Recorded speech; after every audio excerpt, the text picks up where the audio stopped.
Então, inicialmente, Monique, eu vou deixar você à vontade. Por favor, pode se apresentar. Muito obrigada, Anderson, querido. É um prazer imenso estar aqui nesse canal 5 estrelas. Nem sei se eu tenho tanta estrela para estar aqui. Claro que não você sei tem. nem se eu mereço. Mas agradeço imensamente o convite de verdade. E acho que a primeira coisa que eu gostaria de dizer é que eu acredito de verdade que o concurso muda vidas.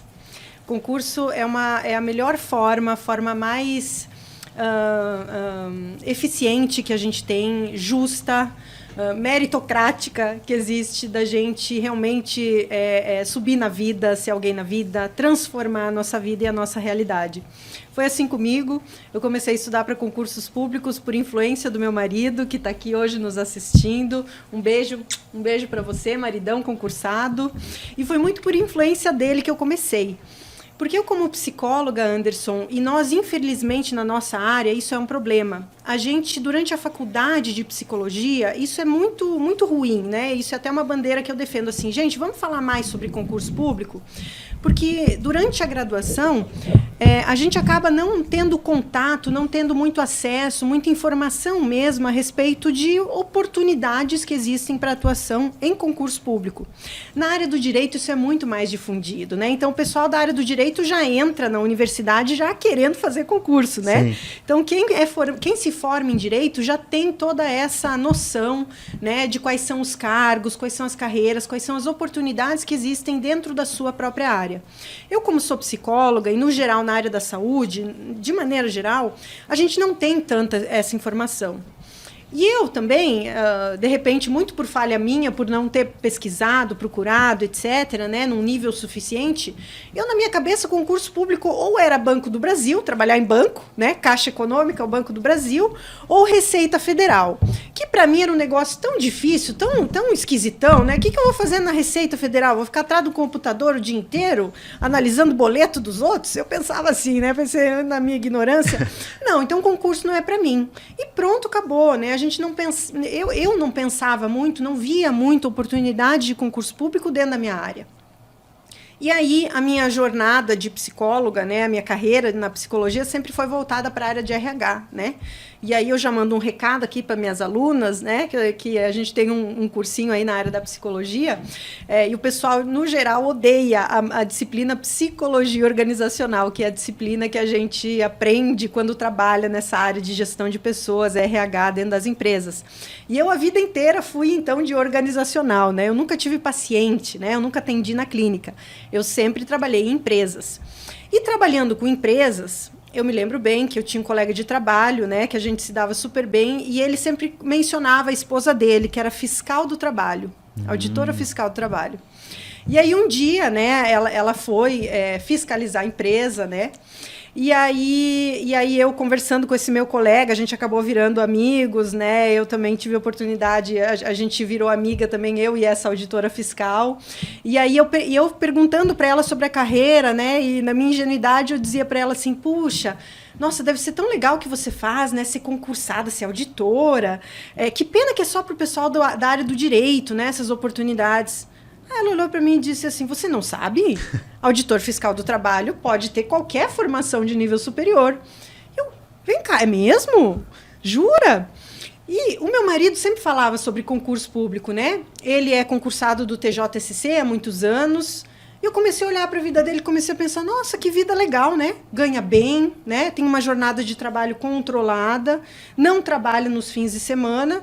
E eu, nessa época, era gerente de RH e era aquela pessoa assim, cansada. Eu trabalhava sábado, trabalhava domingo, né? Aquela loucura de empresa, né?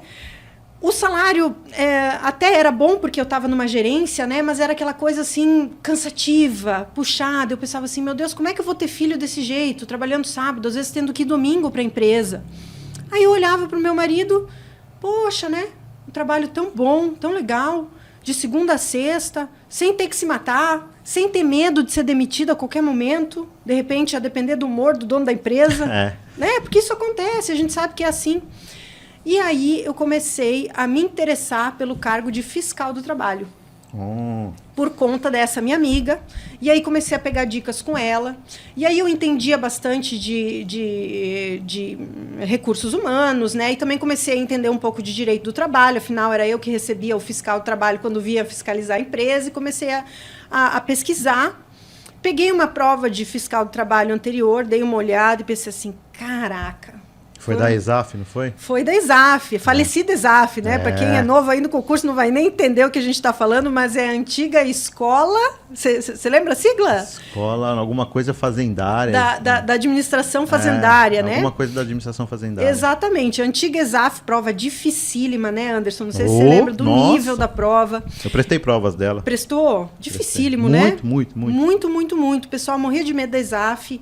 E nessa época, era 2014, e eu comecei a namorar com o cargo de fiscal do trabalho. Aí, no final de 2014, eu tomei uma decisão. Vou pedir as contas aqui e vou me dedicar a estudar para concurso. Foi o que eu fiz, pedi demissão no final de 2014, fiquei até março de 2015 na empresa, até achar uma pessoa para me substituir, né? E aí fizemos essa transição, e aí quando eu saí da empresa, isso é em Marília, no interior de São Paulo que eu trabalhava, eu e o meu esposo, na época nós éramos noivos, nós noivamos e voltamos para o interior de Santa Catarina, em Lages, que é a cidade do meu marido. E a gente fez um combinado, que eu não ia mais trabalhar, eu ia realmente só ficar por conta de estudar. E aí eu vendi um carrinho que eu tinha, né? E juntei um dinheirinho. O apoio do meu marido foi fundamental, porque em outros momentos, né, é muito importante a gente ter alguém que te dá esse suporte, né? Eu sempre falo, eu tive o privilégio de poder ficar dedicada só a estudar, né? Eu sei que é um privilégio que a grande maioria das pessoas não tem, porém, a gente sabe que também a maioria esmagadora dos aprovados em concursos não tem esse privilégio, né? A maioria das pessoas concilia trabalho com vida familiar, com o estudo para concurso. Eu tive o privilégio de ficar por conta de estudar, muito embora no começo isso tenha muito mais me atrapalhado, acredito eu, do que me ajudado. Sim. Porque a questão da administração do tempo, né, Anderson? E eu não sabia estudar. A gente está falando de 2015, não tinha esse boom dos concursos, ninguém falava sobre concursos em podcasts, como a gente está fazendo agora, não tinha muitos cursinhos, não existia nada, não tinha muita orientação, não tinha mentoria, não tinha nada disso. Então, a gente ficava muito tendo que adivinhar o caminho, né?